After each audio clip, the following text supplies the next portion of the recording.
Dwi yn cofio bod mewn un ysgol yn ardal Eryri a chynnig y par gwely a jeli fel geiriau sy'n odli.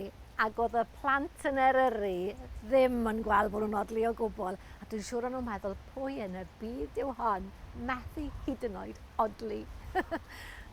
Un peth, credwch neu bido, oedd ar y pryd yn eitha radical, oeddwn ni'n cael mynd i'r swyddfa'r urdd yn Aberystwyth i e-bostio. Oedd hwnna fel sef yn rhywbeth chwyldroadol, a wedyn oedd y plant yn cael e-bosto nôl yn y fan ar lle. Mae'n swnio'n eitha hen ffasiwn nawr yn y dyddiau Zoomllyd rhain, ond pwrni oedd e'n rhywbeth sbesial. Dwi'n gobeithio bod y cynllun yn gallu hau hadau mewn llefydd annisgwyl. Dwi'n siŵr bod ni gyd wedi cael y profiad o adael sesiwn a'r athro neu'r athrawes yn dweud, wel, bydden ni ddim wedi dychmygu bod hwn a hwn neu hon a hon wedi ymateb cystal am.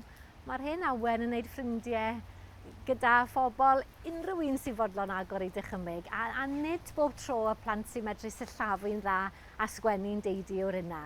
Falle un o'r pethau pwysica gallwn ni wneud yn arwain sesiynau fel hyn yw i annog yr hen blant i'w wrando a sylwi. Fyna mae'n dechrau falle.